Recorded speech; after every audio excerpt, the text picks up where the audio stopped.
All right, everyone, we are going to get going on this December 2020 market update, and we're going to be talking about how to kind of quantify this rotation into value, what rotation into value even means.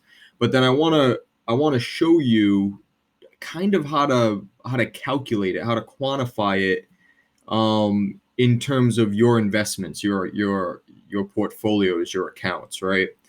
So the reason I want to do this is because this year has really been such an outlier of a year, something that we haven't really seen since like 1987 in terms of quick drops and quick pops. 1987, it didn't even come back until years later. But technology the way it is, markets being a little bit faster than they were in the 80s and even the 90s. Things like developments within the market just kind of get processed a lot quicker. And so this rally, this V-shaped rally we've been experiencing over the last 6, 7, 8 months, really has been a huge opportunity if you know where to look. So I want to talk about like how, all right, Kyle, you preach about what value stocks to get into. You preach about the rotation into value. It doesn't even look like the rotation into value is happening if you just look on the surface. If you look from like 35,000 feet view, it's like, well, the market still keeps going. Technology and growth company stocks still keep going. Where are you seeing this rotation into value? And I couldn't agree more. Really, it's tough to see if you're not looking at it under a microscope every single day. So let me show you. Let me show you where that is, but let me also show you, because one of the things that I'm going to start preaching more, and I understand that people really love their index funds. You can invest in the SPY, which is super low cost index fund that allows you just to marry the index, meaning that your account is going to go up when the market goes up and go down when the market goes down. And over time, as you can see, it's probably going to go up, right? There has been no time in history where if you invested money at any point, any time, any period in history where you invested money over the next 20 years, you didn't make money. So just keep that in mind. With time on our sides, this isn't asking for you to make a risky 1-year bet or 5-year bet. This is a long-term rotation. And some of the things that are happening under the surface right now are really starting to show up in the performance of these value companies, so in these value sectors. So let's just take a look at this. So what you're looking at here, this very bright kind of purplish pink, that is the technology sector, also known as the XLK. That is up from, I pretty much picked the March 2009 bottom, but it's up about 780% since then. Over that same time period, unbelievably, and the energy sector is about unchanged, if you can even believe it. The spread between energy and technology is obviously about 780%-ish, right? So what does that mean, right? What does the spread between these two mean? And I think I may have pulled this up before. I should have had this at the ready. But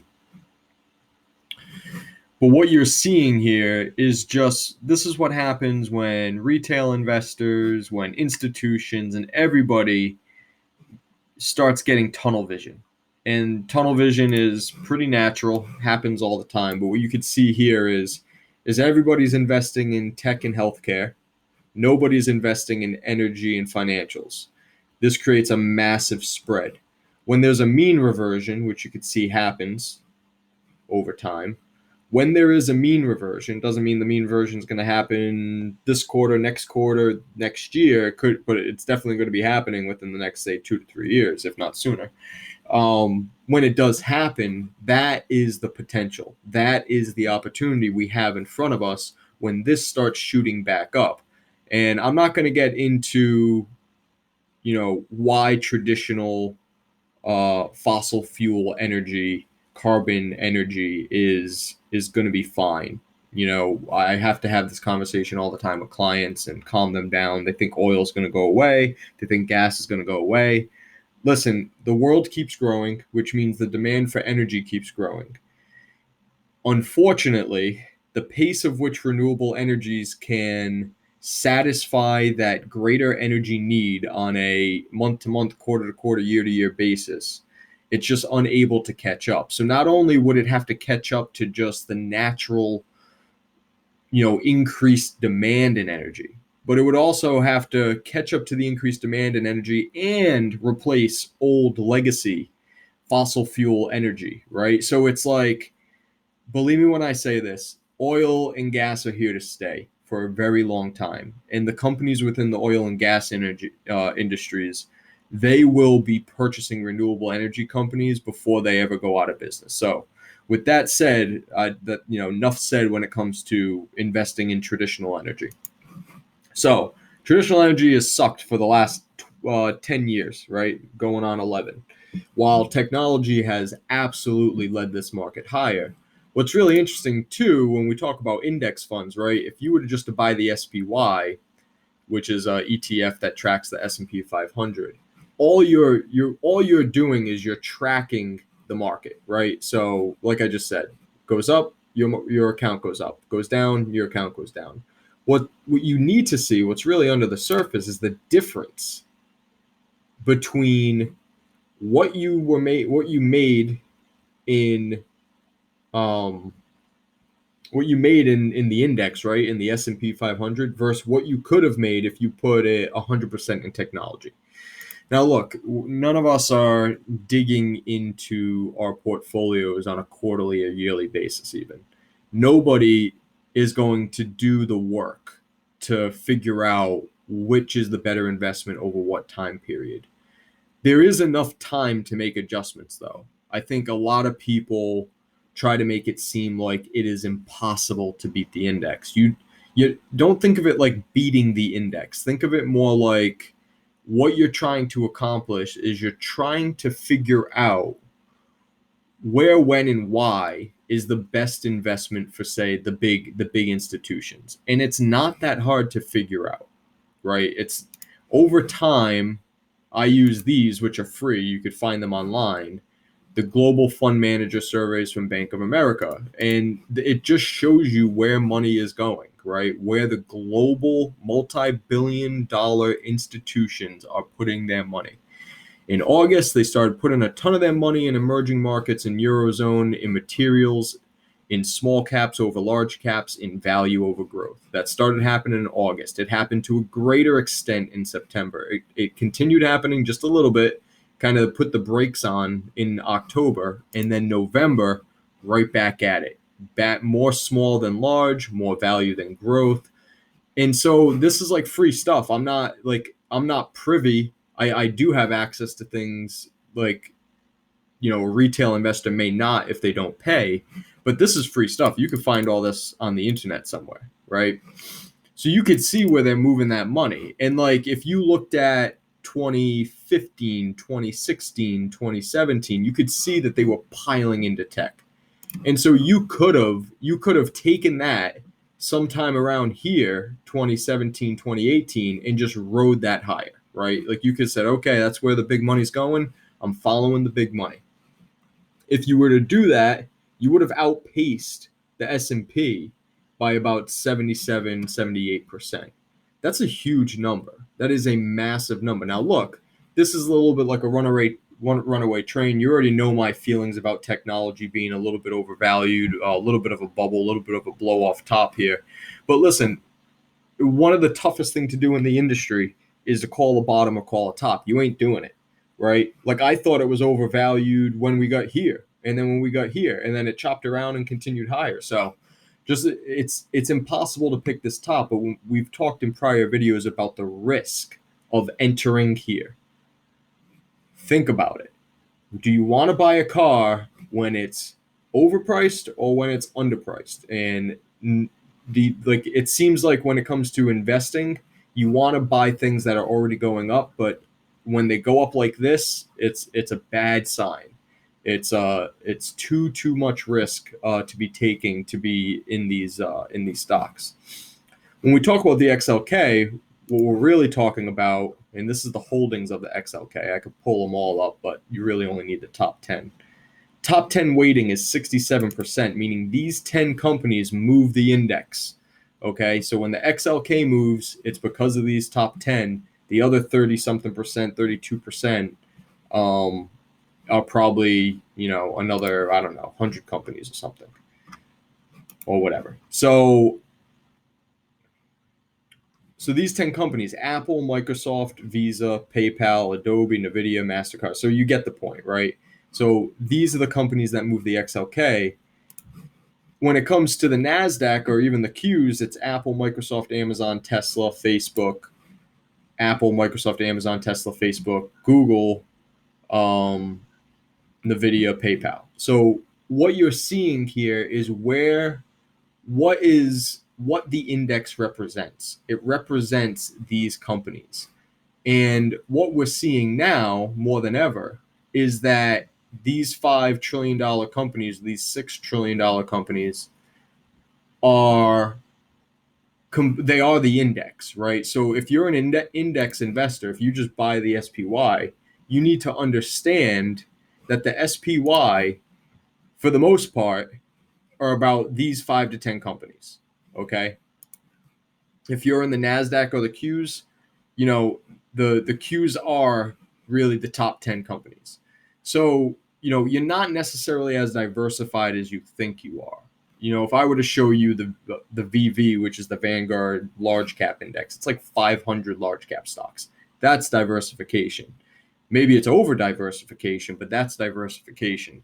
You get into the SPY. Now that's 500, but the weighting is different, right? So the weighting is heavy on the top, very low on the bottom. So just keep that in mind that, if you're an index investor, if you're like, I'm just going to throw my money in index funds, I don't want to think about it, you're exposing yourself to a lot of technology right now in the S&P 500, which is a lot riskier than I think people realize. But I digress. I want to show you how to really calculate this. So two pretty easy things. Moneychimp, this gets you the compound annual growth rate, which is annualized returns, right? So, over 10 years, what did I make every single year? What was the compound average?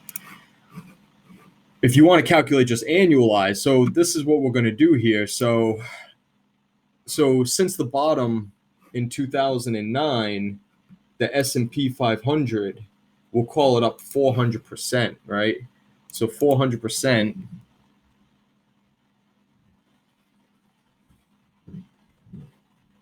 That. Okay, so your annualized return. Oh, years held. That helps. I was going to say that was a little high.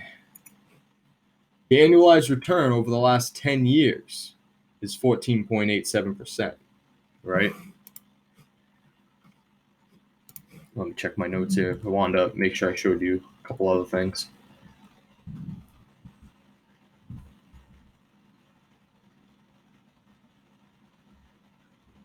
So the next thing I want to show you is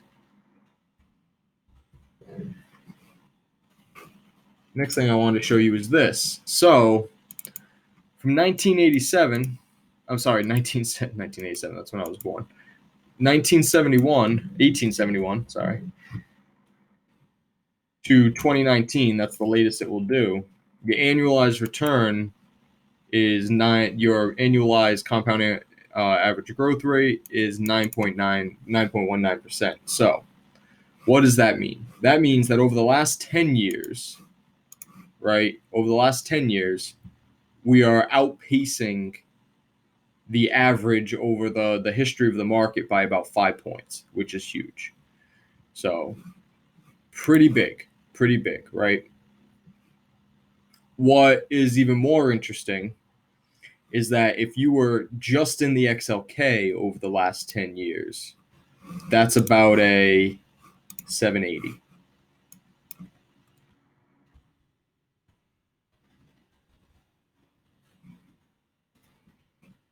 That's 22%, okay?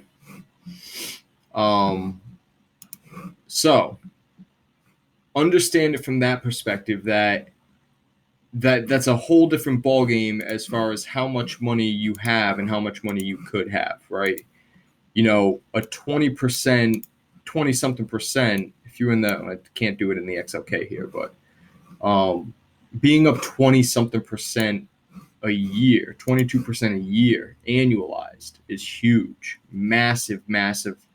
I mean, that's a huge boon for your account, but that is a outsized return from the average, from the mean. So when this does mean revert, when this does come back in, and energy is the beneficiary, over the next, say, 8 years, you could get that type of return in energy, right? And I think we've done this before where I would show you the 2000, the top in 2000,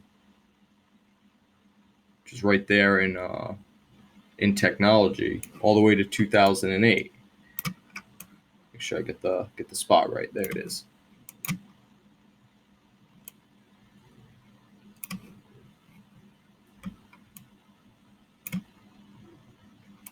Oh, it's tough to get it.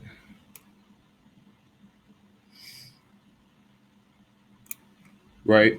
So technology from the top in 2000 was down 50%, while energy was up 216% from that top in 2000.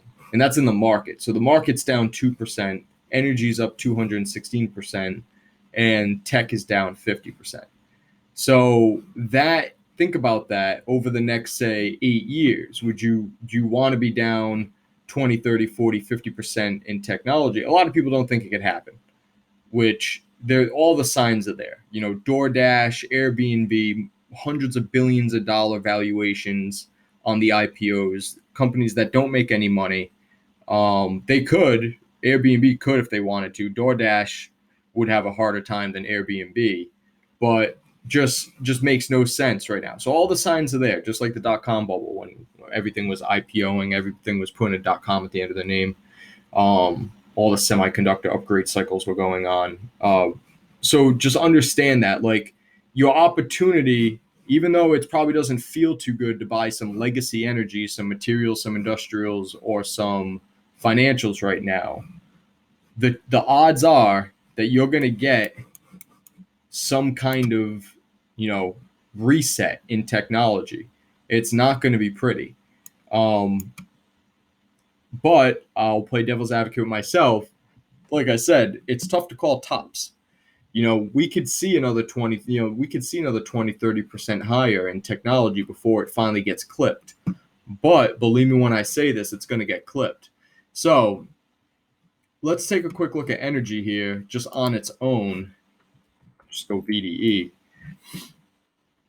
I don't necessarily love XLE or VDE as representations for the energy sector. The main reason why is because they're so heavy. Like, if you look, it's all Chevron, it's all Exxon, right? Chevron, Exxon, some Conoco, some Schlumberger, Phillips 66, Marathon, yada, yada, right? But this is just a taste. This is just a taste of what's been happening this year. So energy had bottomed out in March, just like everything else did. But most things that were related to the country opening back up stayed down. So instead of, like technology and COVID, they called them the COVID kind of sectors, were off to the races, which were software, technology, off to the races. But energy, airlines, and some other sectors and industries stayed down. Since the second time this thing bottomed, it's up 54%. So you're seeing these companies like ExxonMobil just rip off their bottoms, and nobody even notices, right? Nobody even notices. Oh, come on now. Nobody even notices that these things are ripping off the bottom. If I were to show you X, United States Steel, like, look at this move.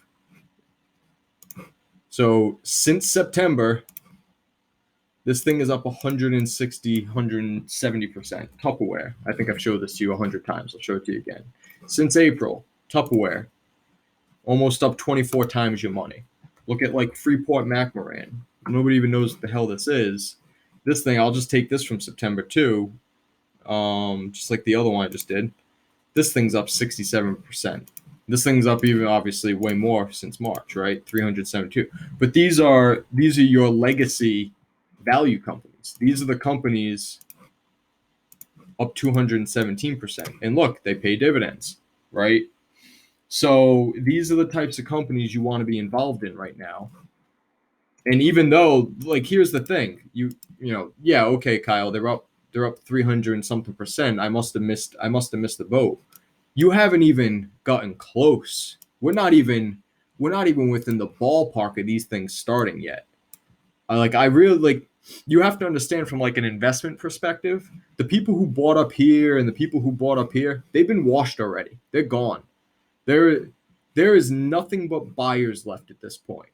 Anybody who bought it 10 years ago, 20 years ago, however long ago, right? Those people all got washed out.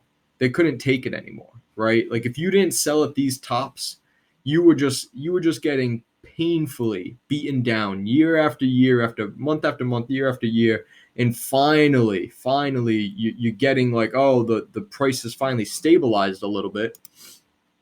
And it's stabilized in this range, right?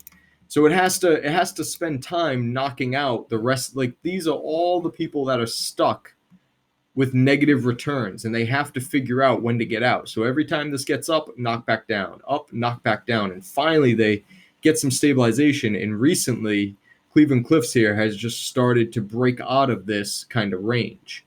Now, it doesn't mean necessarily we're off to the races, right? But what it does mean is we finally broke a very important range over the last 5 years in this stock, where this stock was left for dead. And then if I were to just compare this to, the XLK, where we just talk about technology, now look at that, right? So I'll take it from the 2009 bottom. 2009 bottom, Cleveland Cliffs takes off. Technology just kind of going along. Up, comes down. Now look at the spread, right? So when I show you that spread in materials and energy and financials, this is how you can see that. So if we do mean revert, right? If we both come to the middle, I know it shouldn't be that simple, but it really is. You have to understand from a portfolio perspective of institutions, everybody has Apple and Amazon and Facebook and Microsoft in their top 5 holdings. It's not just the indices. It's not just the index funds. It's everybody. Every mutual fund, every ETF, everybody has it.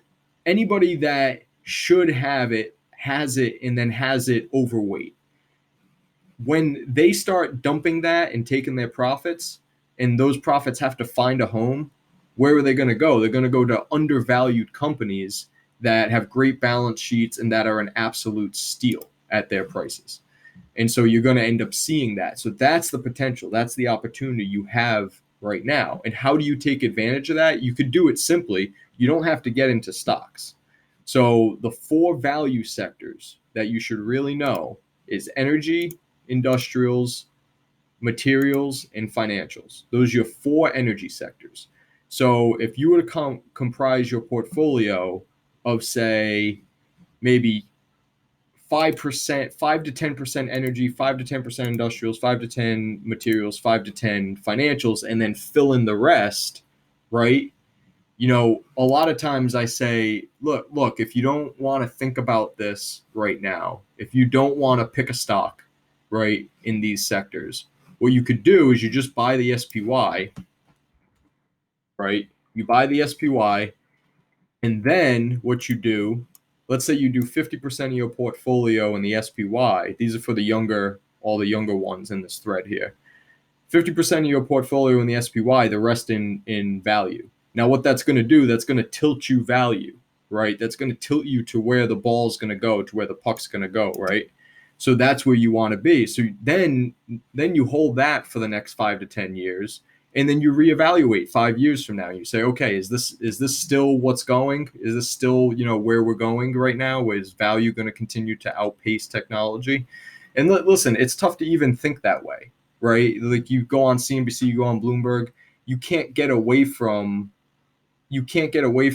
looking at a technology company because that's all that's pushed on you every single day. But if you spend a little bit of time like looking for where the undervalued companies and the undervalued sectors are, you'll come to the realization that that's where your money should be right now. So that's really how I wanted to kind of set this up. Listen, it's a massive opportunity. I know, like again, like for me, when I catch these pops in these sectors in these companies, it means a lot. It means a lot to me from a my future is going to be set kind of perspective. And a lot of people aren't thinking 10, 20, 30 years from now. But I really am looking at this as like if I do this right now, if I invest my money correctly now, I'm going to be outpacing the index in a meaningful way that's going to affect it's going to affect if, how, and when I retire, right? And so I believe that, and I'm pretty focused on that as of right now, and I think a lot of people should be.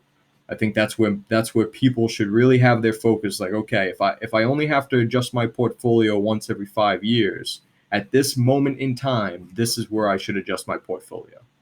So again, these buyupside.com, moneychimp.com, they're pretty useful, right? Just to get an idea. Maybe you can see how you did in your own portfolio. A lot of times these brokerage firms, they do all the performance metrics for you, but sometimes they don't drag it out to an annualized percent. So just keep that in mind. Again, I'm harping again on value. That's not going to stop anytime soon. And the main reason it is because I look at like Airbnb, Airbnb that just came out, right? That thing, where was that? IPO'd, let's see, IPO'd somewhere around 147-ish, got all the way up to 165, got all the way down to 135. Pretty crazy first day for Airbnb. DoorDash is IPO'd a couple days ago or a few days ago, kind of pretty much right where, a little bit above actually. IPO'd at like 163-ish. Now it's at 175. So we're gonna see. We're gonna see what happens to these. I know they're in high demand. I know a lot of people want to put a lot of investment dollars into them, but man, these companies are risky as hell. Like I like them, right? Like I use DoorDash, I use Airbnb all the time, but I use Airbnb more than I use DoorDash. But the valuations of these companies are just out of control, just absolutely out of control. Not even worth bringing up a balance sheet. Just take my word for it. It's just unbelievable. So is there anything else? No. I think that's it for this update. So look, one last piece here. So the market's kind of doing whatever, right now. So just kind of continuing up. Take a couple weeks on, couple weeks off kind of deal. We had a little bit of a tough, say, September to October, but then now back off to the races. The small caps, which is the Russell 2000, animal, just an absolute animal. I can't even begin to tell you how significant taking out these 2018 highs were. So significant. It really, a lot. I think you have to treat the Russell 2000 as the indicator. You don't like think of it as like an index. Think of it like if small caps is like some of the riskiest investment that you could put your money into. Well, when small caps gets going, it means that people are willing to they're willing to put their investments towards riskier assets, riskier investments. So that's a good thing, right? When people are willing to take a little bit more risk, it shows that there's confidence in the market, confidence in the economy. Things are going to be going all right. So the fact that broke out, took out the 2018 high, very, very, very good thing. Awesome thing. So that's where we are in the market. We're chugging higher. December is usually a good month. 2018, it wasn't a good month, but besides that, December seasonally a good month for stocks. January also a good month for stocks. Then we got to kind of, think about things a little bit, see where we're at. So hope you guys enjoyed the video. Hope you guys have a great Christmas, great holiday, great New Year. And I'll catch you guys next year. Take care, everyone.